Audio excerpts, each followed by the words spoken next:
All right. Welcome back into another edition of Jake's Takes. I am not your host today, but it's Jake Masucci. I'm here with my guy, Brennan Smith. Brennan, how are we doing today, man? Jake, I'm fantastic. All I wanted to hear was my guy, Brennan Smith, and I got to hear it. I am fantastic. Awesome. Well, today we got Brennan back. Okay, it's the second edition of NBA for Dummies. We are back, and last year's podcast was super fun. We did it like right before the NBA playoffs, and we're right at that stage again. We're a little later into the season. Like playoffs are starting literally the play-ins on tomorrow, which is crazy. So I'm excited to bring it back, and I'm excited to see what you have in store with me. Again, if you don't remember from last year, Brennan will now be the host. This is the one podcast I get to just relax and be the guest. So I'm just going to give it away to Brennan and let him start out the show. So this is the Jake's Takes takeover of the year. Thank you so much for having me on. Jake and I just got back from a huge vacation, spending a lot of time together. Jake was there for the first week with me. We did a whole lot of running, whole lot of talking. Yeah, we did our hell week. We did our hell week. Most I've ever ran in my life. Very fun with this guy. And we were talking about the pod. I wanted to get back on. And there's nothing like NBA playoff basketball. And I don't watch NBA regular season basketball. So I just wanted to get back into the swing of things. I'm the dummy in this case, if you guys didn't pick up on that.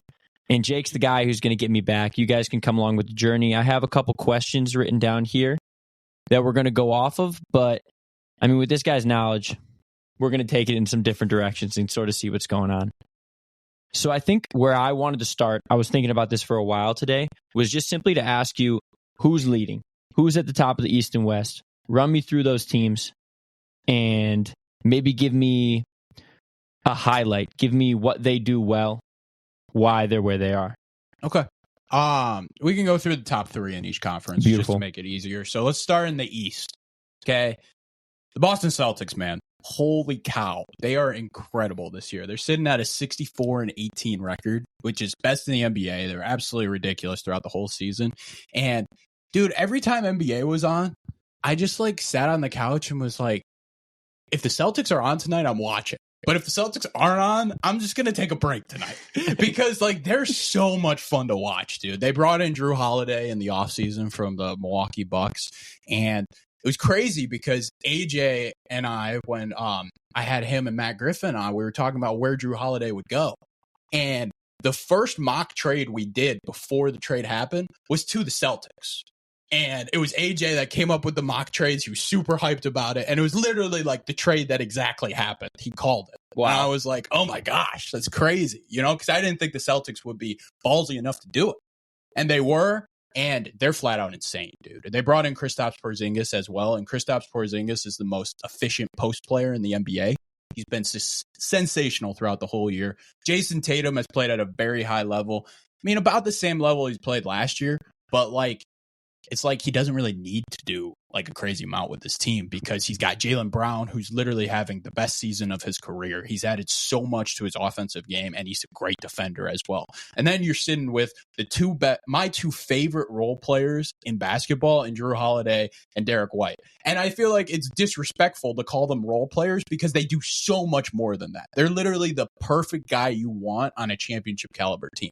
So the Celtics are just stacked, and they're flat out scary, easily the best team in the NBA, and it's going to be very hard to see anybody in the East even compete because the second seed that I'm going to be talking about, the New York Knicks, are sitting at 50-32, 14 games back of the Celtics, which is absolutely ridiculous. Oh, my Lord. Yeah, no, it's crazy. It's flat out crazy. So moving into the Knicks had a very good season, though, this year. Jalen Brunson, again, their lead guy, very good point guard out of Villanova. We talked about him last year on their come up. And they're really, really good this year again. They brought in a lot of – they're deep.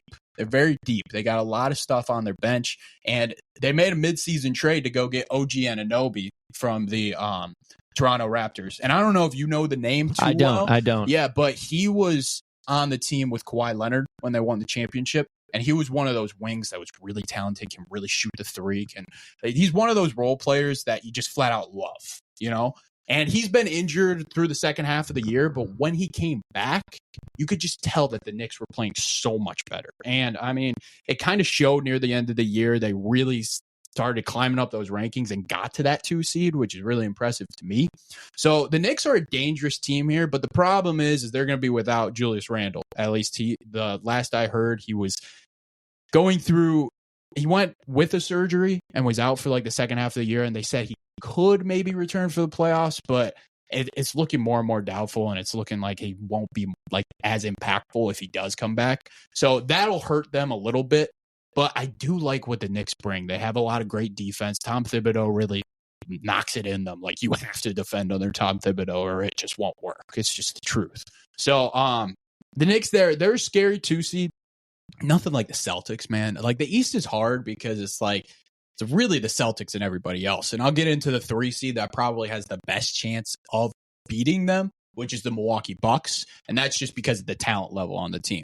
This is clearly, talent-wise, the most scary team in the Eastern Conference, almost even above the Boston Celtics, because you got Damian Lillard on this Bucks team, and he can have stretches where he just plays flat out insane. Like, and it's the same with Steph Curry. Like, the shooting that these two have, it's just unbelievable. And I mean, I talked about it in the Caitlin Clark podcast, actually, that just to equate Caitlin Clark's game to NBA guys, like, the shots she's shooting, the only 2 other people that can shoot those shots are Damian Lillard and Steph Curry. And that's Damian Lillard's game. You know, he can just come off the screen and hit a logo 3 out of nowhere. And you're like, oh, there's Damian Lillard. The problem with that is he can't defend a rock. It's just the truth. Yeah, ooh. It's really tough. And that's why the Bucks have gone through some crazy stuff. If you actually didn't hear, they fired their coach mid-season. No, it was his first season as their coach. His name's Adrian Griffin. He was the lead assistant with the Raptors for a while, got hired. They were sitting at, I don't know the exact record on the top of my head, but they were the 2 seed easily. Very, very good record. And then they fired him because the team didn't like him. Giannis was really struggling with him. Damian Lillard was really struggling with him. They had a really respected assistant coach leave before the season even started because they didn't get along very well. So it was just bad locker room vibes, and the team decided, you know what, we got to go a different direction. And they hired Doc Rivers midway through the year. Classic coach. Rivers. And right away, they started losing. Like, immediately. Classic Doc Rivers. A complete losing clinic. And they couldn't figure out the defense. And then right after the All-Star break, they picked it up. They were playing a lot better.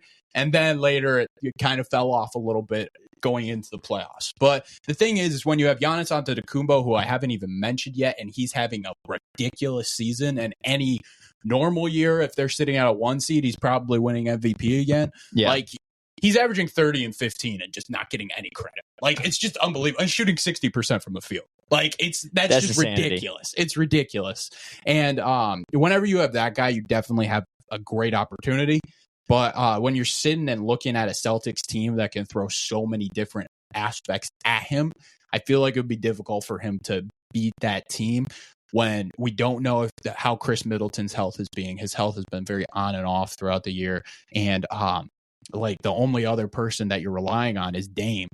Dame's a great guy to rely upon on the offensive end, but on the defensive end, he's just such a liability. It makes it hard to have a top 10 defense like you would want with a Giannis team. So it's definitely going to be interesting there to see it. The Bucks are definitely the main contender in the East, but that's kind of the East rundown for you. Gotcha. I was going to ask how it was possible that the Bucks could be so far behind and yet still be who you thought was the most talented to win, but 30 and 15 from Giannis, that's going to do it. Exactly. I mean, it sounds like he's a guy who can just take you there whenever he kind of needs to, but he definitely needs the help. Besides Dame, do they have any defensive? I mean, Dame is not a defensive piece, but do they have any defensive pieces? So Brook Lopez. Definitely. I mean, last year is one of the best rim protectors in basketball, and he still is. He's known for his drop coverage off the screen or roll. So what will happen is, like, the guard will take it, and instead of like being up on the screen, he's falling back all the way to the paint and forcing the guard to take like a floater or a mid-range shot. And they're like, Budenholzer established that last year. The old coach for the team established that, and they're using it very well with that. And he can shoot too, which is great thing to have in a center because it allows you to space the floor, especially with Giannis, so then he can drive and kick. But he's been on and off. He's getting older. It's a little bit of a struggle for him, like in the one-on-one defense. Gotcha. So it'll definitely be interesting to see how he plays in the playoffs, and they're going to need him at his best. Bobby Portis is another guy that adds offense off the bench. Again, like not really like a crazy defender. It's just like they don't have perimeter defense. Gotcha. Like they're relying on a guy, their starting small forward is Jay Crowder. And I used to love Jay Crowder, but now he's 36. So it's that name has been around for a long time. Exactly. So it's like, how much can we really expect from him when the last thing that he did in a playoff series and actually looked good doing was in the bubble with Miami? Yeah. And that's when he was 32. So it's like, okay, now he's 36. How much can you actually rely upon him? You know what I mean? Absolutely. Yeah. Absolutely. That makes total sense. It's seeming like the Celtics have the East a bit wrapped up. It really does. I wouldn't want to bet against him. Mm-hmm. I wouldn't want to bet against him. I've seen a lot of things about Jason Tatum just online. Yep. He's kind of been that guy. Mm-hmm. And he's growing into like such an awesome superstar role. You can just see him being, I'm not going to say a LeBron-like figure, but a perennial like superstar in the league. Yeah, and which is just fantastic. The crazy thing about Jason Tatum is like he's still developing. Yeah. And it's hard to say that because everybody talks about, oh, he's so young. He's so young. All this. Like that's the thing every year. How old is he? He's now 26. What? He's pretty young. Exactly. He's still pretty young. And I mean, everybody says it like you hit your prime when you're 28. So the fact that this guy still hasn't even hit it like his prime, like the best we'll see him is just, it's crazy. And that's what makes it so interesting about this year. And it's like, okay, the East seems like pretty much wrapped up, but like, I'm still nervous. Like they could see a tough team out of the West, which we'll get into with the top 3 seeds that were sensational. And the West is so deep this year. Yeah. But, like it's definitely going to be interesting. And I think no matter who they play in the finals, it's going to be a crazy series because Tatum is young and Brown is young. And they got those pieces to win the title now. And they're clearly the best team and they should be the favorite. But, it's definitely going to be exciting to see them in that finals atmosphere if they get there. And also, you're looking at a team like Miami sitting at the 8th seed right now. And you remember hearing all this, oh, Miami, like it's not going to matter. But they sat at the 8th seed last year. And guess what? They ran through everybody. So, I mean, it's literally almost the same team in Miami. They went and got Terry Rozier right around the trade deadline, and Terry Rozier has turned into a fantastic point guard for them. It's almost a better fit to have Terry Rozier for them than it would have been to go get Damian Lillard in the summer. Wow. That's how crazy it is. So, like, the Heat have kind of retooled and figured that aspect out. For some reason, they just can't win in the regular season. I don't know why. It doesn't make sense. They're sitting at the 8th seed. They'll play in the play-in. I think the East play-in is on Wednesday, and they'll play the Sixers in that 7-8. So that'll be an interesting game because the Sixers are getting Embiid back. So, I mean, the 7 and 8 seeds are kind of scary looking at it. Totally. So, you wonder if Miami's just a little bit too much fun for these guys. Exactly. It's a little too much fun down there for them to be performing during the regular season. They're like, we made it. We made it in the playoffs. Now it's when it matters. I feel like that's how they've been going every year. Yeah. So before we move on to the West, one team that I feel like I have a connection to going to U of M is the Magic. Oh, I love it. Is the Magic. I want to know about Franz Wagner. I heard that Mo Wagner's kind of stepping up into a role as well. Yep. Could you give me the rundown on those guys? So Franz and Mo has actually been very impactful center for them off the bench. He really stepped up his game and has turned into a great role player for that team, which is absolutely huge. It's what they need. I mean, Wendell Carter Jr. has been great as their starting big, but Mo just adds a different element because he's playing like way harder than you saw him play before. His shooting's been very good, and he's switchable now. Like his movement is just a lot better, which really helps him and helps him get on the floor, which is huge.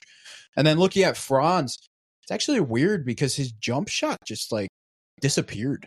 Really? It's really, really weird because he was shooting it so well as a rookie, and you saw all of the tools that you saw at Michigan, and you're like, whoa, like this guy could be a really, really special player. And it's like this year, his jumper just disappeared. He's shooting in the low 30s and 3-point field goal percentage, which is just not what you expect. He's still passing the ball very well. He's still a very good rebounder. And the jump shot was something I was concerned about when he was coming into the league. Yeah. Like when I did my draft eval, I just wasn't sure if the jumper would translate.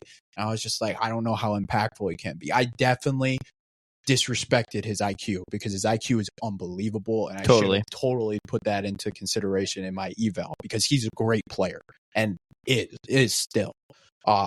You'd like to see the jumper be a little bit better, but with the Magic, man, the story is Paolo. Paolo's just incredible.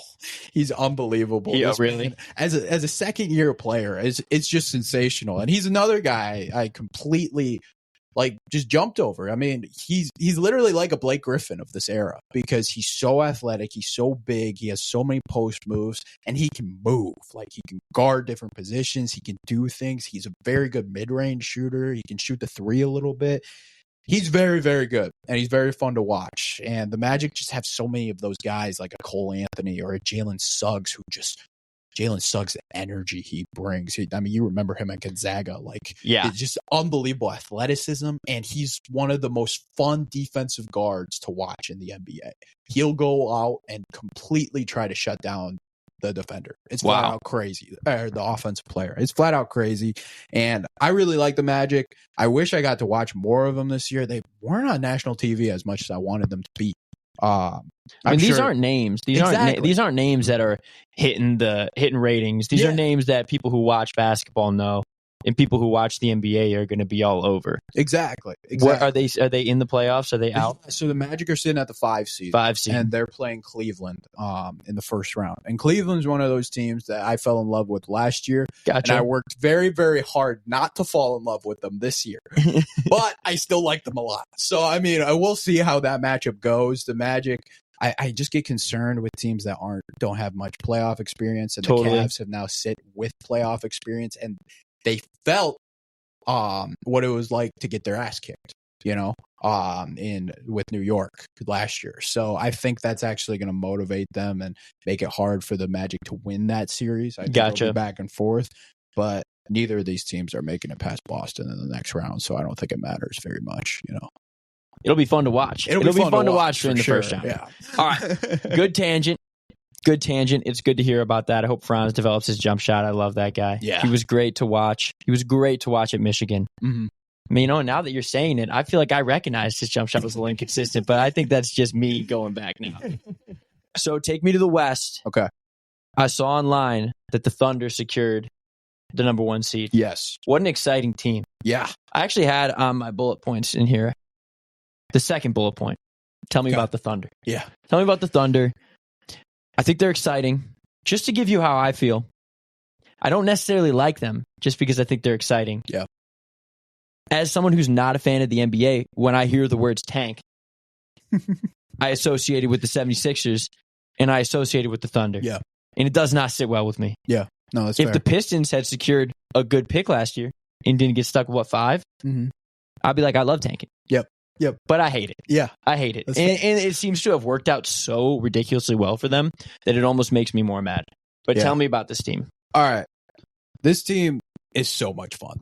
So much fun. And it's, I was waiting for them to get on national TV when I was diving into the NBA in January, February. I was like, God, I'm so excited to watch this team. I keep hearing about it from these league pass guys because I really how I watch NBA is I watch the national TV games and I hear from all the people that I respect their opinions about the league pass guys. Gotcha. And it's okay, so the Thunder are everybody's favorite league pass team and they're sitting near the top of the conference. So I can't wait until they get on national TV. First game I saw them on national TV, I was like, holy cow, this team is so much fun. and they are. And they are. I mean, Shai Gilgeous-Alexander is the story.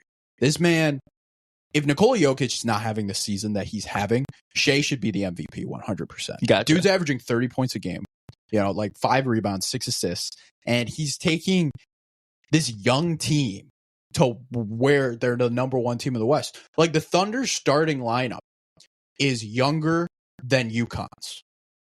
Is that real? Yes. Think about that. That's Think ridiculous. about that, It's how absolutely ridiculous that is. And they're so young, but they're so talented. And they can play in so many different ways. And Mark Dagnall does a fantastic job at putting them in the right decisions. Shout out Mark Dagnall, former student manager. Great coach. Make great coaches, Yeah, student managers. make great coaches. And it's just putting them in the right positions, man. Like they run a 5-out offense because they have Chet Holmgren, if you remember him in Gonzaga. And he's been shooting the lights out. He's up at the high 30s in 3-point percentage in his first year in the NBA. Wow. Last year he tore his ACL, so he didn't get to play at all. So he counts as a rookie this year. If Wembanyama didn't have a monster season that he had, Chet would be a rookie of the year in any scenario. Absolutely. But this Thunder team, like, I can go down the list. Like Isaiah Joe. This guy came out of nowhere, but is a fantastic guard, can shoot the ball, and they found him late first round. Cason Wallace from last year. He was a Kentucky guard that could really defend the ball. I absolutely loved him because every game I seemed to watch him at Kentucky, he just defended the guy. He had that dog in him. And that's what the Thunder look for. They look for guys that are tall, long, have a good IQ, and have that dog. And they have, like, all of those guys fit that description, which is absolutely insane to say, because then you go to their second best player. His name is Jalen Williams. He came from, the college escapes me right now. It was a very small college, and he was like a late first round pick. But he's developed a jump shot. He's the second best perimeter defender in the NBA. Wow. Like, he's just sensational, and he's so much fun. Because they can put him on anybody, and he'll go in and like show that dog and defend him, and that guy's not doing anything. And then you look at a guy like Lou Dort, who will get into you. He's another one of those guys that can absolutely just lock you up. The only problem with the Thunder is size. The only big that they have is Chet Holmgren. Gotcha. That's it. And when Chet goes to the bench, they run I think like a 6'8" guy out there. It's the other Jalen Williams. They have two Jalen Williams. One's from Arkansas, and one is from the smaller school that I can't think of right now. But they'll run that lineup, and they'll really get killed on the glass. Which is really tough for them. Like a guy like Yusuf Nurkic, who's the center for the Suns, he had 34 rebounds against them. Okay, it was a sensational. But is Holmgren a very good rebounder in general? He's a skinny guy. He's a solid rebounder. Like he'll give you like 9 or 10 gotcha a game. But when is he going to take some from another big? I mean, like when it's just him, it's like you're gonna get some rebounds, you know. So we don't really know exactly like if he's an elite rebounder per se, but also they rely on him so much for rim protection. Gotcha. Where it's like the other guys have to go get it, and they're always getting beat on the glass, which is really killer. So like if they were to run into a team like the Nuggets in the Western Conference Finals, that's flat out scary. And who they don't want to see is the Lakers. Because the Lakers would be a very, very bad matchup. The Lakers actually beat them. I think they won the season series with them. And the Lakers are just big. Like Anthony Davis is playing at a ridiculous level of like how big he is, his rim protection. It's almost like he's back to his bubble self when they won that championship. Like he's looking that good, and he was healthy this year. Him and LeBron, both healthy. So, I mean, the fact of the matter is like LeBron will be licking his chops because it's just Chet down there. And if you give Chet 2 fouls, what are they going to do? Absolutely. You know, especially in the first half. So, like, I think that's going to be a tough part for the Thunder. And then, like, going against a guy like Jokic, you know, that would be tough. Who they'll want to see in like a second round, they should want the Clippers to win that 4-5 against the Mavs, because the Clippers are a little bit smaller. They could play with them a little easier, and it's two similar teams. So like it would just be Shea having to be the best player on the floor, which he's capable of doing.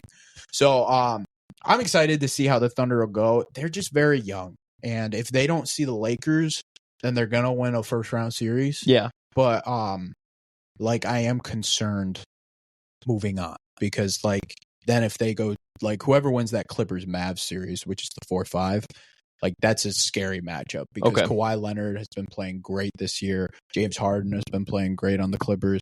And then you're looking at a team like the Mavs where Luka and Kyrie have finally started to click and figured out how to play each other. I've never seen Luka have so much fun playing basketball, which is great. And they're big.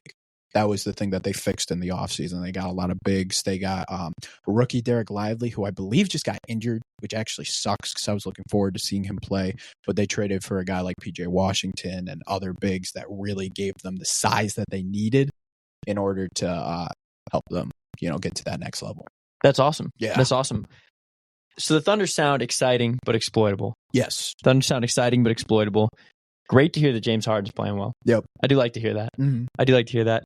What's been funny to me, a general vibe I've been getting, just as a little tangent before we move on to some other teams, is that a big theme has been teams are getting bigger, and that's good for them. Yeah. Teams are picking up big dudes, and it's good for them. Yeah.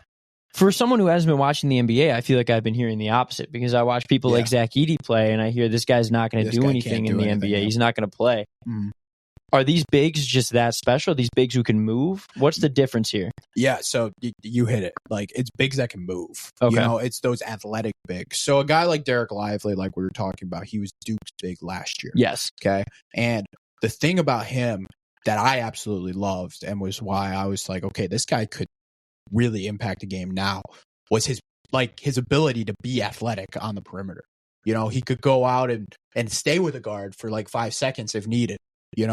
Or he could stay in the paint and block like 4 shots, which is exactly what you need in an NBA. And then he gets drafted by the Mavericks, which is absolutely perfect because Luka Doncic is the best lob passer possible. Yeah. And he, in college basketball, was the best lob finisher we've seen in a long time. So, like, putting those two together, it was like, oh, man, the Mavs are a playoff team now. Absolutely. And that's why, like, those bigs have been pretty successful. You're looking for a guy that could be just a little switchable. Gotcha. Like those switchable type bigs can really succeed, because then on the opposite end, like a Wembanyama, for example, like that guy is just ridiculously special because he can stay with a guard on the perimeter, but he averaged 3.6 blocks a game in his rookie year. Insane. Like it's absolutely ridiculous. And He's Chet all over Holmgren's the same thing. He's just a little smaller. Mm-hmm. The same exact thing. I think Chet averaged like 2.8 blocks a game. And people just don't talk about it because Wembanyama. Yeah, I mean, oh my God, the guy's everywhere. Exactly. It's pretty special. It's pretty cool, I think, to see the big man game evolve, but stay relevant. Yes. Because you need it. You need it, and I like to see that a lot. And that's what a lot of people were concerned about. Yeah. I mean, it's such a classic part of basketball. So cool to watch. For now, we'll hold on. That's great information. I'm excited to come back, and we'll talk about the number 2 and the number 3 in the West. But we're going to go to a quick break. We'll be right back with you. Hello. This is Giovanni Mosheri. You might have heard me a couple times on Jake's Takes. I am the sports media director of Oakland University's campus radio station, WXOU, and I've been the host for about 2 years of a weekly sports show called The Jomo Show, where we cover all of Oakland University athletics, including a weekly update on scores and highlights, as well as interviews with athletes or those otherwise involved in athletics. You can listen to The Jomo Show live on WXOU Thursdays at 6, or you can tune in to me afterwards on Spotify. It's The Jomo Show. And we're back. It's Brennan Smith, your host for today. Hell yeah. Jake and I were talking about the evolution of the big man position, how it's looking in the NBA today. We were on a little bit of a tangent. We still do need to talk about the number 2 and number 3 seeds in the West. Yep. I feel like I've heard about a lot of other teams in the West, but you've been skipping over them, which is good. During the break, we were talking about how it's insane that we have not even talked about Jokic yet. Yeah. And we've been going for 20 minutes. We have not talked about this guy. But before we started the podcast, Jake actually told me that he had a surprise for me. Yeah. A surprise. He wouldn't elaborate, but he told me it's a surprise. It's a change that they made that has affected the game in a huge way. You better tell me now. Okay. So, actually, like right after the All-Star break, I was in the hospital, so I was watching a ton of NBA, and I was just consuming as much content as possible. And what happened, like, after all the NFL seasons, my 2 favorite podcasters get together, and they do podcasts on Sundays together talking about NBA. Okay. So it's Ryan Russillo and Bill Simmons, and I listen to them every Sunday and almost get caught up on, like, the League Pass stuff that I missed. Totally. Okay. So I'm listening to their podcast, and they're talking about a complete shift from before the All-Star game and after the All-Star game on how things were played. And this was like just an unspoken thing that almost nobody like saw. and I talked about this a little bit on past episodes, but I didn't really like elaborate on it too much because it's weird. Because from before the All-Star game, you saw all these crazy scoring outputs. You saw Luka Doncic go for 73. You saw all these crazy 60-point games. I think Embiid had a 70-point game as well. And people are like, is the NBA broken? Like, what's going on? And, you know, I think it rubbed a lot of teams and a lot of, like, the league officials just the wrong way. It's like, oh, the NBA is broken? Like, the offensive game is crazy? Like, what's going on here? So what we saw, like, right away and the complete change, and this happened in a perfect scenario because I can talk about the Nuggets and the Timberwolves with it because it was actually in this game that like, you could see it, is during that game, they allowed them to play so physical that it was insane. Like, they just weren't calling as many fouls. And you're like, whoa, like, this is different. And you saw teams go from scoring 127 points a game down to like the 120s. And you saw a game like that. I believe it was those two when they played. The Nuggets beat them 89-88. And we didn't see that all year. Wow. So it was like, whoa. What's the drop? We went from like 127 down to where? Down to like 120s. 120? 122, 120. Okay. Somewhere around there, which is a huge drop for like mid-season. Mm-hmm. You know, and you're like, whoa. And you can see it in the paint with Jokic going against the Gobert. Like, Jokic is backing him down and stuff, and you'll see like a soft foul every once in a while and all this. Jokic goes for it, and Gobert hits him like this, like in his chest, and he misses. No call. Next play. And it's like, whoa. Like, we're letting them play. That's like what I'm this? talking about. Let's go. That's what I'm talking about. Like, it's super exciting stuff. And the weird thing is it wasn't talked about at all. Because the NBA didn't come out with like an official rules thing, like, oh, we're going to let them play more physical and stuff like that. They just let the game evolve, and they just switched it overnight. And a lot of like NBA teams were caught off guard. They were like, whoa. But they were like, yes, at the same time, because it makes them play at a different level. I agree. And the thing that's cool about it, too, we were just talking about the big man. It gives the big man so much more value now. Totally. You know, like the big man is like, Jokic is the best player in the game. Embiid's one of the best players in the game. Allowing them to use their physicality, like, it's crazy. And they're still going to be able to, you're still going to see a lot of fouls, and you're still going to see the soft fouls every once in a while. You can't just obliterate it overnight, you know? Yeah. But, I mean, watching these teams play at the best level possible just creates the best product. Because, like, if you're seeing people score 70 overnight, it just eliminates the value of a 70-point game. 100%. You know, and that's what people were scared about. And, you know, they were like, that, you know, like, I don't know if I want to watch the NBA anymore. But then, like, when you sit down and watch and you see these guys going after it, and even in the regular season, you could tell just the intensity just went up, like, completely. And you're like, wow, this is cool. These guys care. Yeah. You know, and that's what the NBA gets a lot of disrespect for. And they're like, oh, these guys don't care in the regular season. Like, they're not going to get up for a February game. Like, you saw it in that Nuggets Timberwolves game. Those guys were going after it. And at the end of the game, it was just a flat out insane game. The Nuggets were able to sneak out. Like, it's just a lot of fun. And I feel like it's going to make the intensity, even in the playoffs, go up, because you see it go up every time. But, like, you know, I feel like it's just going to make the game more fun for everybody to watch. Absolutely. Yeah. I mean, and that's a change that I love to hear. It's a change that I think will appeal to a lot of the older generation, sort of, and what people associate with the prime of the NBA. I mean, is the Michael Jordan era. That's when everybody was into it. That's when it became a worldwide brand. That's when teams like the Bad Boys were able to do what they do. And I'm not saying it's going to become that. I'm not saying it's going to go back to headhunting people. But it's cool to see. And I think it'll be really interesting if they let that fly through the playoffs. Yeah. Because as you're saying, I mean, the physicality of Jokic is a huge part of his game. I mean, the impressive thing about this guy is that he's that big and he's that agile that fast. And like as a big, normally you don't get to use that. Yeah. You don't get to use that. So it's cool to see. I hope that he can kind of really show us what he's made of. Yeah. So that segues, I guess, straight into the Nuggets. Are they 2 or are they 3? They're 2. They're 2. Perfect. They're sitting at 2. So they actually were tied with the Thunder 57-25. The Thunder had the tiebreaker, so the Thunder up the 1 seed. But the Nuggets, they're the Nuggets, man. They're just sensational. I mean, Jokic is so much fun to watch. Yeah. I think the most fun in the NBA. Him and Steph. Quick segue. As I was going to say, Okay. I actually went to a Pistons game this year. Oh, nice. And it was the Nuggets game. Pistons game. Nice. And all my friends showed up, and we were, I'm sorry, everybody, but we were Jokic fans for the night. I was there to watch Jokic play. It's like when you go to a game and LeBron's playing. Yep. It's like I'm there. I want to watch LeBron James play basketball. I wanted to watch Nikola Jokic play basketball. He gets ejected. He gets ejected at like early second quarter. That's hilarious. Maybe 5 minutes later, coach of the Nuggets ejected. Yeah, Mike Malone. Yeah, coach of the Nuggets ejected. So then I'm sitting there watching the Pistons lose to Jokic-less Nuggets. Like, what am I doing here? This is ridiculous. Nothing that I came for is happening. Oh, I mean, I got to watch Isaiah Livers play a little bit. I love that guy. No, that's fair. I'm not sure he should start, but I like that guy. All right.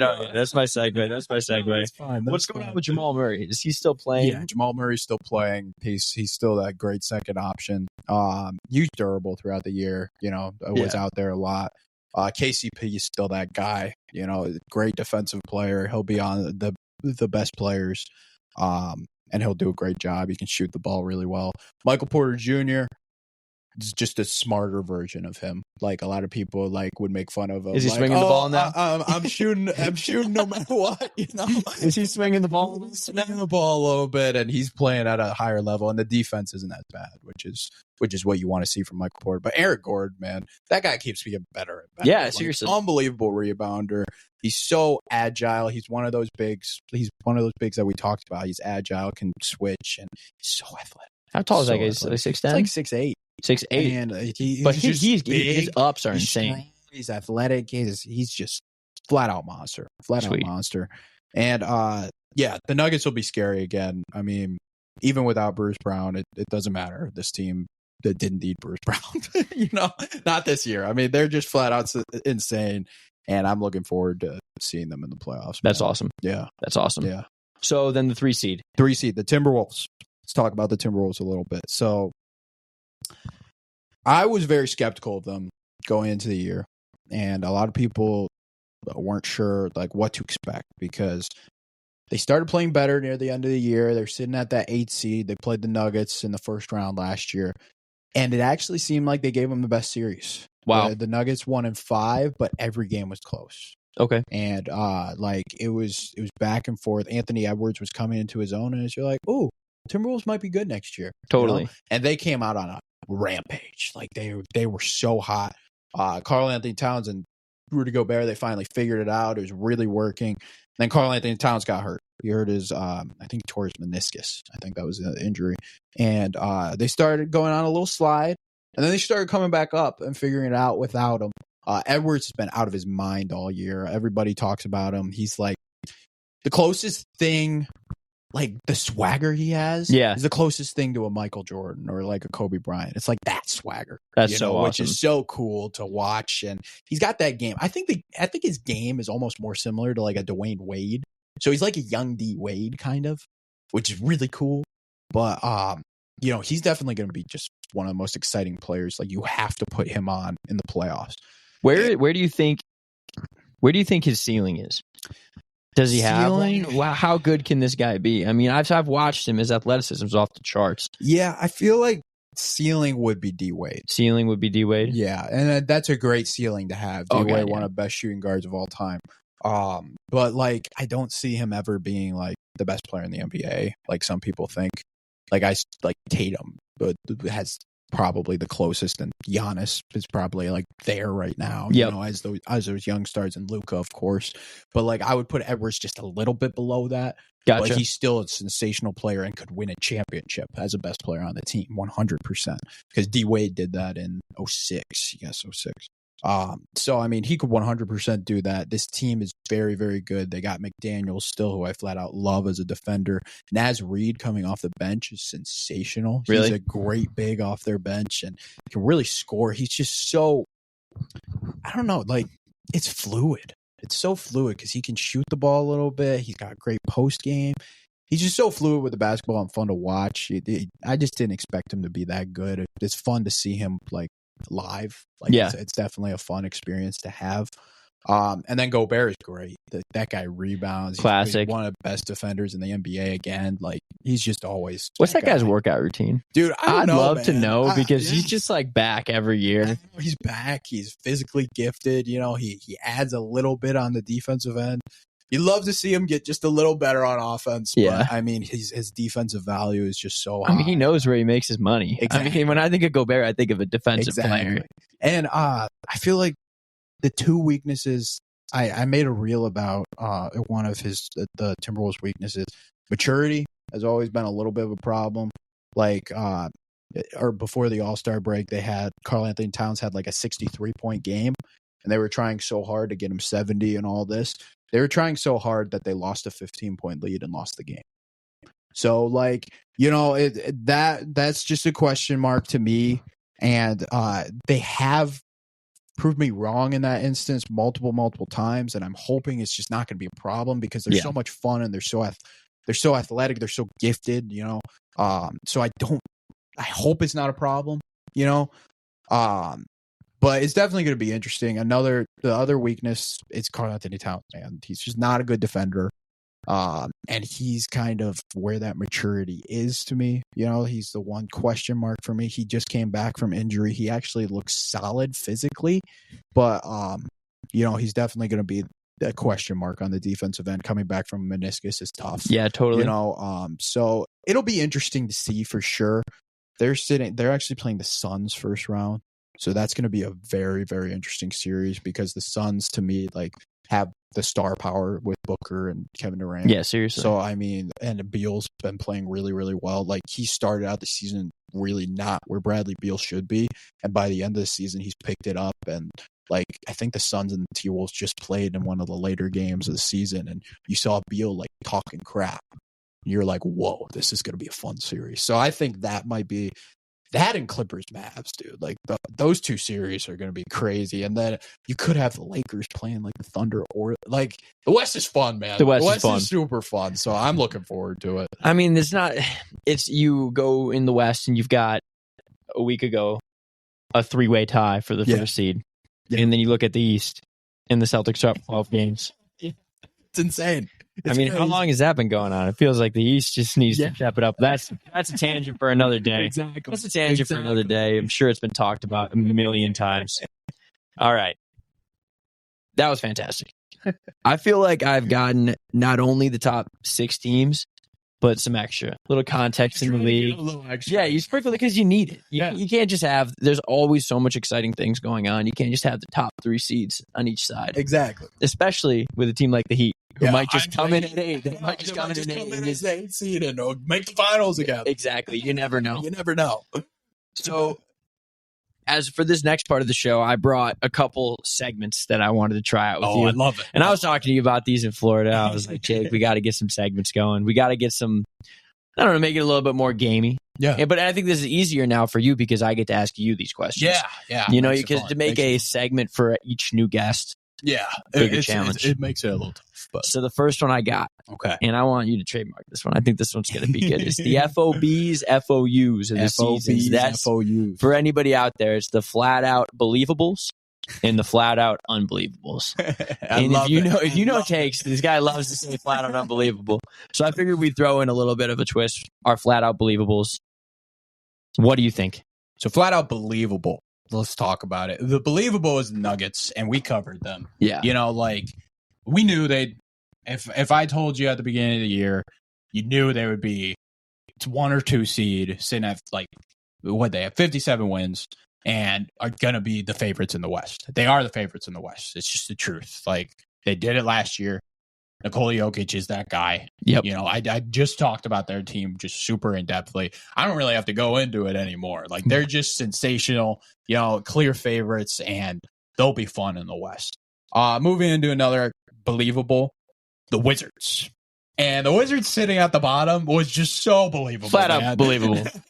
Like, they sat at the second worst record to the Pistons. Yep. They were at 15-67.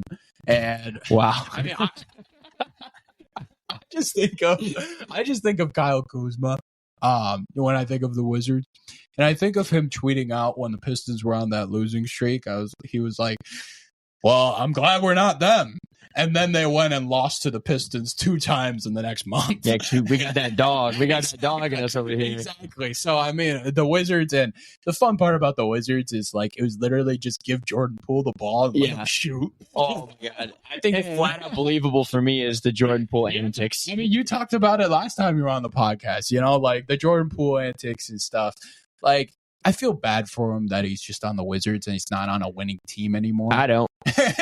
But I mean, like seeing the Wizards, man, it's just like, yeah, you kind of thought they'd be at the bottom. This isn't a great team, and they're definitely going to have to figure something out and go get like an actual guy in the draft, to help them out. Absolutely. Sure. Yeah. Might be a long road for those guys. Yeah. And then my last flat out believable, which we just talked about, is the Heat.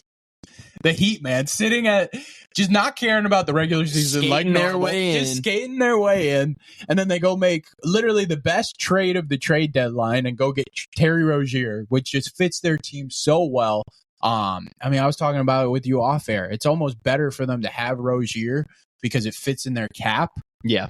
Than rather have like a Damian Lillard and trade half your depth, because now you have all your depth and you have Terry Rozier. Which is great for you. And they're going to have Tyler Hero next year. And AJ and I talked about it a little bit with the Heat. They almost played worse with Tyler Hero, which was a little weird in the playoffs last year. I'm not sure if that'll be a consistent thing going into this year. I haven't watched too much of them. Again, for some reason, they just don't want to put them on national TV. Well, I don't know why. It doesn't sound like they try very hard in the regular season. Exactly. But, I mean, you just can't count them out. Playoff Jimmy is a different level. Yeah. And then Bam Adebayo is unbelievable passer, unbelievable big guy. I mean, so they're going to be fun, and I'm excited to see them, man. That they're sitting at that flat out believable playing again. I'm just looking forward to it. If they sit at that 8 seed and play Boston, like, holy cow, what a series! If Boston loses, oh my God, the pain in that city, the pain in that city is going to be unbelievable. Unbelievable. All right, what do you got? So those are your flat out believables. Yeah, so that leads into the unbelievable. That leads into the flat out unbelievable. The FOUs. The flat out unbelievable. Let's talk about it. Okay, so my first flat out unbelievable is Wembanyama. Dude, I wanted to talk just about him a little bit because holy crap, what a rookie year. Like, I've never seen a rookie year like that in my lifetime. Like, the LeBron year, yes, but that was when I was just born. Like, I didn't see that year, So Wemby was so ridiculous. Like, he's going to finish second in Defensive Player of the Year voting. That's insane. Think about that. I saw he's winning. He's the highest blocks per game, correct? Highest blocks per game, sitting at 3.6 a game, which is unbelievable. Wow. And dude, I mean, the offensive game, too, when he puts it together, it's insane. Last week, they played the Nuggets, and the Nuggets were sitting with like a 10-point lead going into the fourth quarter. And you could turn off the game, and then 3 minutes of game action later, Wembanyama has 17 points in the 3 minutes, and they're winning. And it's like, what? What just happened? And the Spurs ended up winning that game. And you're like, whoa. But guess who was playing for the Spurs? None of their other 4 starters were playing. It was just Wembanyama and a ton of like G League guys. And they went out and beat the West's favorite, the Nuggets. And you're like, what? Like, this guy has that much potential. Like, that's so explosive for a rookie. So explosive. And like, AJ and I talked about just how generational of a prospect he was. I talked about it with Matt Griffin too. Like, we just talked about how ridiculous this guy's going to be. AJ said he'd walk into the NBA and be the best defender in the NBA. Guess what? He did that, which is ridiculous to do. You got to start talking about AJ's bad takes. You're giving him too much. You're giving him too many props, dude. Yeah, no, that's fair. That's fair. But I mean, like, it's just sensational what he did and what he was able to accomplish, especially with the team they gave him. Like, they tried to put a small forward at point guard for like half the season. And I mean, if that guy wasn't Greg Popovich, he would have been fired. It's just the truth. So, I mean, Wembanyama was just unbelievable. He's so much fun to watch, and I'm really looking forward to see what he adds because he's just a rookie. Yeah. That's the crazy part. So it's definitely going to be exciting there.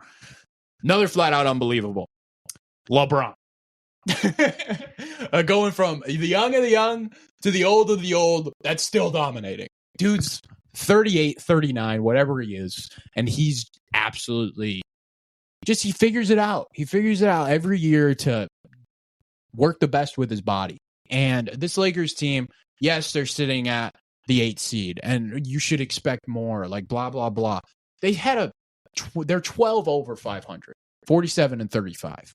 Like, that's fine to be in the play-in with that record. Yeah. You know? And the weird part about the Lakers, and I kind of talked about it, like LeBron and AD were healthy throughout the whole year, and they always sat in that play-in mix. But I do think it's just because the West was so stacked. Like, this Lakers team has figured it out. Like, D'Lo is playing really, really good, and I don't like D'Lo. But he plays, like, when he's playing well, it works. Because I just don't like him that he doesn't play much defense. But when he's playing well, it works. And then they have a lot of other guys that can defend, and they do a lot of things for them. And AD's playing unbelievable. So you got LeBron, who actually can, like, he knows how to take some time off. And they had that in-season tournament run where they absolutely dominated at the beginning of the year and won that in-season tournament. Yeah. And you saw LeBron turn on playoff mode early, and his playoff mode is still ridiculous. You know, it is. So I'm very excited to see the Lakers in the playoffs, especially if they got, like, we talked about that they'd be the most dangerous with the Thunder. Like, if they got the Thunder in that first round, that'd be scary. And I mean, if they got the Nuggets, like if they win this playing game and play the Nuggets, like it would be interesting, because yes, the Nuggets swept them last year, but I mean, I talked about it last year. Like, if you watch all 4 of those games, did not feel like a sweep. All of them were close, and grinded out. You know, so I would be looking forward to that series as well. LeBron's just unbelievable. I had to give him credit here, and I love that guy. Yeah, and I love that guy. You do not have a LeBron hater host on right now, so I would personally love to see him take it to the Thunder. I think that'd be fantastic. Yeah, and the last guy is on the Thunder, and that's Shai Gilgeous-Alexander. I got to give him more credit, because this guy really, I mean, he took a team this young to the 1 seed in a stacked Western Conference. It's just so impressive. He needs credit.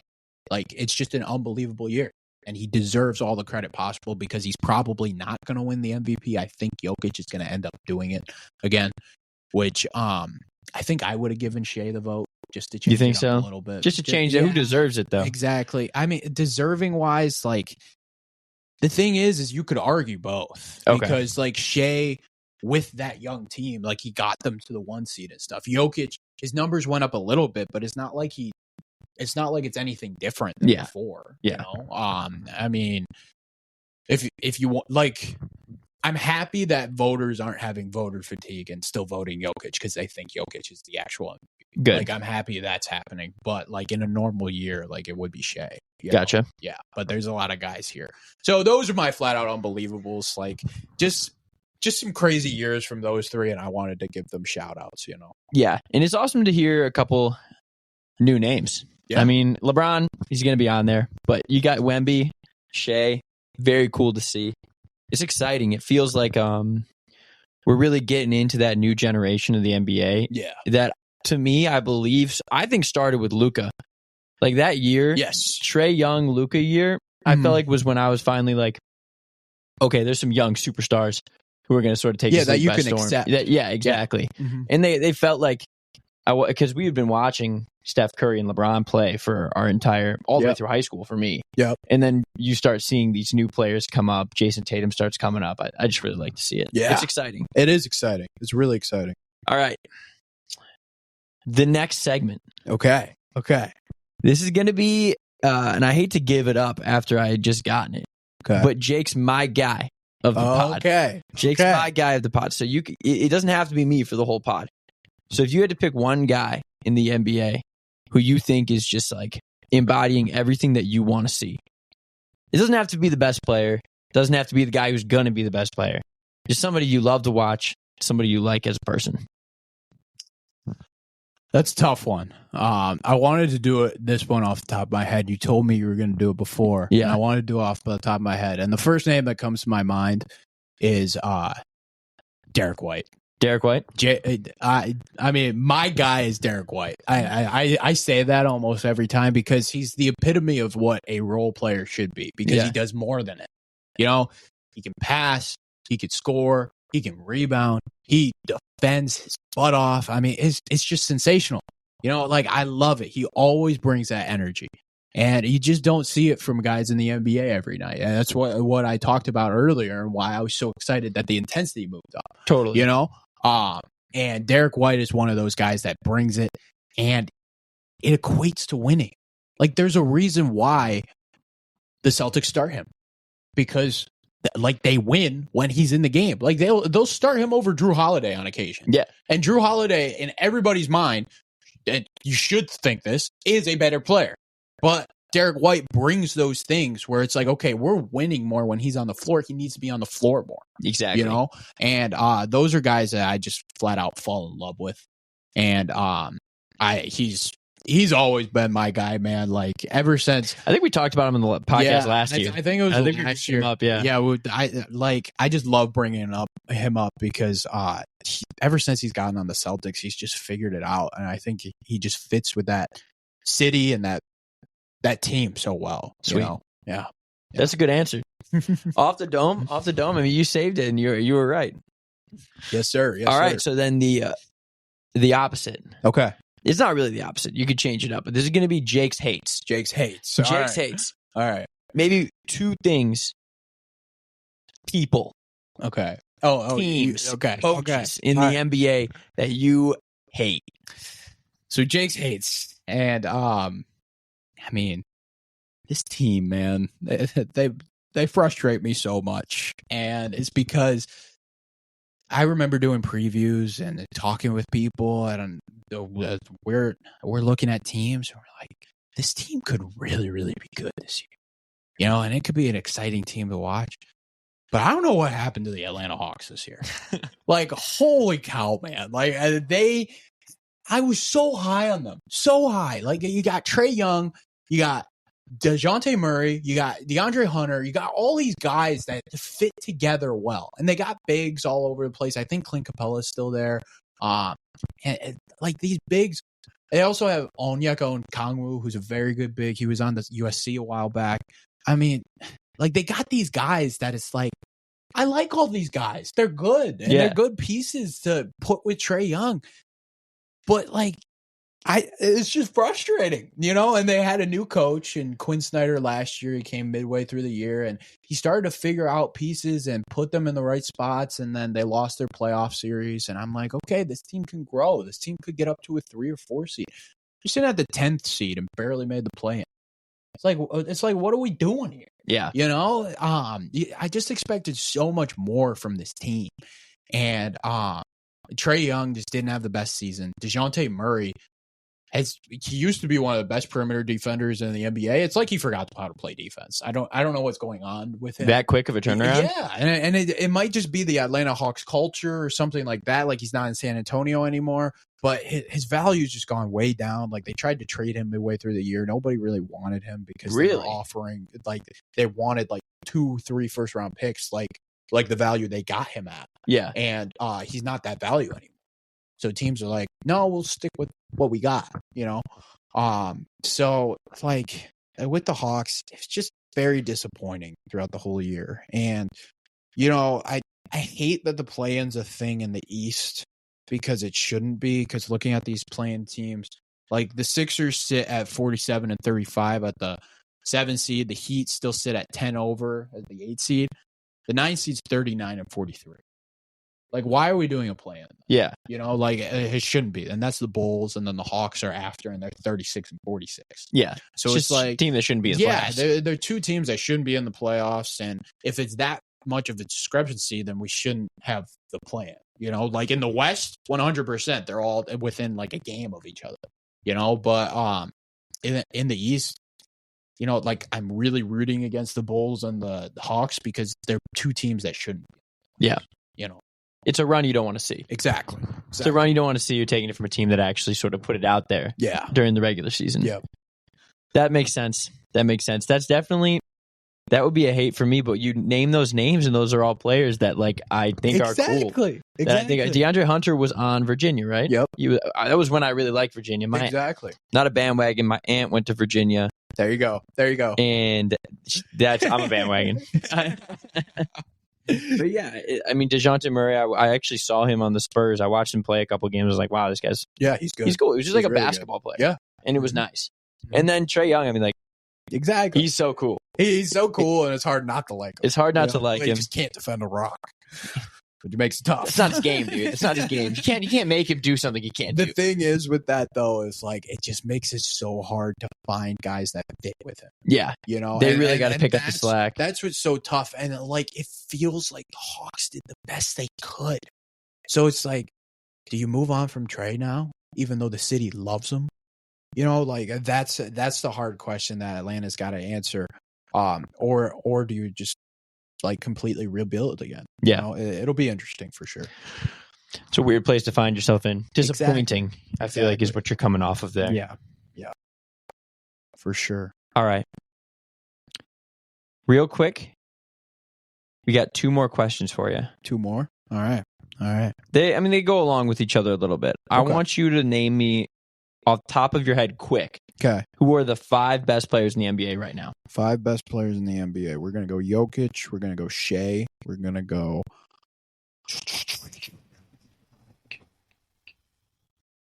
Jokic and Shea are the top for sure. Wow. I'm blanking a little bit. Here we go. Giannis? Yeah, Giannis 3. Luka 4. And then I'm going to stick Tatum in there. 6 Tatum in there? Yeah. That's a good list. All right, and then keep those in your brain. Who will be the 5 best players in the NBA in 5 years? In 5 years. Ooh, I like that. Shea, Wemby. I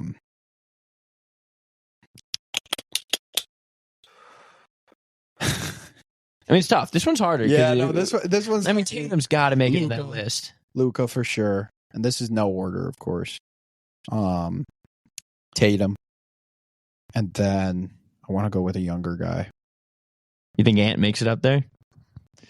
I feel like Ant's like the logical answer. See, like I want to go with like a rookie. Like I was really hoping like Scoot could be that, but Scoot has been that's one of the ones like I thought about doing for like a disappointment because he had a really disappointing rookie year and a lot of high expectations for him.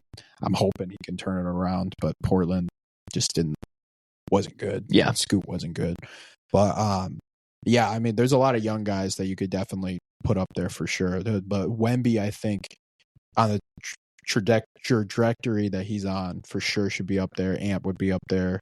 Luka. I mean, there's a lot of young guys that for sure would be in there. It's an exciting time. It is. It's an exciting time. For sure. For sure. All right, my man, Jake. Those are the questions I have for you today. I feel like I've gotten a pretty good picture of what's going on in the NBA, what's going to kind of happen in the future, and what to look for in these playoffs. Yeah. That's what I came here for. I think you did a fantastic job of answering that. Well, I appreciate it. I wanted to add, just because we're not doing a playoff preview this year. This is the playoff preview, NBA for Dummies. So that's what I'm talking about. For everybody, which I love. So I'm actually going to give my final prediction here. So you're in for a surprise here. So it's going to be kind of boring because the last year I went off the rails and picked the Cavs in the East. That was not a good pick. But this year we're going Boston out of the East. I don't think anybody can compete with them. I would love to see Miami as the 8th seed because I think they would actually give them almost the best series. I think it could be 6 or 7 there, which would be so much fun. So much fun. But I think Boston's clearly the best team in the East, so I have them coming out of the East. And then West, I'm going to go boring, pick the Nuggets. The Nuggets are really, really good. I think it's going to be tough for anybody to beat them. I actually think what's going to happen is I think the Lakers are going to lose to the Pelicans in the first playing game and then win the 8 seed game and get the 8 seed and beat the Thunder. I think they're going to beat the Thunder in that first round game, and then they'll be sitting at playing the 4 or 5 Clippers or Mavs, and then I think they're going to beat them too. So we're going to get a rematch of the Western Conference Finals, and Lakers and Nuggets. That's going to be my little fun prediction there. But I think the Nuggets would be a little too much. I think they'd win in 6 or 7 there. Yeah, but the Nuggets are going to have a very, very tough road, and I think they'll be ready there. So then you get Nuggets Celtics, and those were the two most fun regular season games of the year. Like, I missed the first one, and I was so upset at myself. Yeah. And the next one was at 10:30 in Denver, and I was like, all right, I'm clearing my schedule that day, and I'm going to stay up until 3 a.m. I don't care. I'm watching this whole game because I'm so excited. And we had at Oakland, we had a game that day. Yeah. And I didn't get home until 10:40. And I was like, all right, we're drinking like 2 energy drinks. We're staying up for this game. And I stayed up for the game. And boy, it was so much fun. Jaylen Brown had like a 40 piece. That's what I'm talking about. Jokic just turned it up, had like a 30-point triple-double, and the Nuggets ended up winning the game. And both teams were playing like it was the NBA Finals. So I want this Finals to happen so badly. I think it'll be one of the best Finals we've seen in a long time. And I think the Nuggets will go back-to-back. I think it's the year for the back-to-back. I mean, you just saw it with KC going back-to-back. You just saw it with UConn going back-to-back. Yeah. I think it's the year for it. I think the Nuggets are going to win again. I think they're going to win this in 6. I think they're going to win at the Garden, which is crazy. Or I think it's still the TD Garden. Yeah, I'm right. So I think it'll be wild. I think Jokic is just a little too much for the Celtics to handle. I think the Celtics are the best team. But when you run into the best player, it's tough. It's tough. I mean, I've said it in football all the time with Mahomes. You know, it's the same thing. And I think Jokic close to that Mahomes tier right now. So I think the Nuggets are going to go back to back. I like that pick. I think sometimes when you got the two best teams, you want to pick the two best teams. Yeah. And you really, as you said, you really saw that with UConn and Purdue this year. Yep. I mean, because you could do, I put Texas Tech in my finals because I felt like I had to. I love it. Because I felt like I had to put somebody surprising in. Like if you just picked NC State, you would have been fine. It would have been almost right there. Exactly. But yeah, so you take the two best teams and you put them there and you watch them play. Yeah. And I think that's great. And I think that a Nuggets Celtics final is just not anything anybody will be mad about. Yeah. That's something that I would like to watch. See, and the thing is with the NBA too is it's normally the two best teams. Yeah. I mean, that's what it'll do with a series of 7. Yeah. The best team's going to win almost every time. Yeah, and the West is definitely one you could tinker with who you put in there. The Thunder to me are just a little too young. The Timberwolves, I just don't trust Karl Anthony Towns. That's the only reason. The Clippers, they're just a little small. I mean, I don't trust Zubac. I think Kawhi could be that best player. I just don't see them being able to handle a Jokic. The Mavs, I just think they don't have enough to guard the Nuggets. That would be a really interesting series. And then the Suns are small too. Gotcha. I mean, the Suns have enough talent. I picked them last year to win it all, and I don't regret that pick. That's one of the few picks I don't regret. Even though they lost second round. But the Suns are definitely going to be an interesting team. It could be a fun team that people pick. And then the Lakers, to me, are one that's just as close. Like, they're really, really good this year, again. And, it's just going to be exciting. The West playoff is definitely going to be super exciting. And there's some really exciting matchups in the East, too. It's more for the future of the East, I think. And I'm interested to see how Philly looks with Embiid. I'm rooting for Embiid, man. Like, I give him a lot of slander for like his playoff stuff, and it's more slander because of the Jokic Embiid argument that used to be a thing. Yeah. If anybody thinks it's still a thing now, don't even say it. All right. But I like his game. I'm really hoping that he can have some playoff success. I hated that he got injured this year because this should have been his MVP year. Yeah. So I'm rooting for him. I hope that they make a little bit of a run. I just think the Celtics are too good out of the East. There we go. Yeah. Takes. I like that pick. And I'm going to, when my friends ask me about the NBA, I'm going to regurgitate all of these picks to them. All of these takes, all of these picks, and you guys can too. I'm happy I got your finals prediction on my episode of the year. Yes, sir. Yes, sir. My gosh. What an honor. What an honor. All right, Jake. Thank you for having me on. It's been a great pod talking to you. Yes, sir. You want to run on Wednesday? Dude, I would love to. Love to. Let's do it. I'm all in. Yes, sir. All right. Well, that will wrap up the show for today. Big thank you to Brennan Smith. If you haven't already, go like, subscribe on YouTube. Do what you got to do to help out the show. You know, that really helps. Give us 5 stars on Spotify. Just helps it show up on the Spotify search. And that's going to wrap up the show for today. So thank you guys for listening to the show. And we're going to be out of here. Peace. See ya.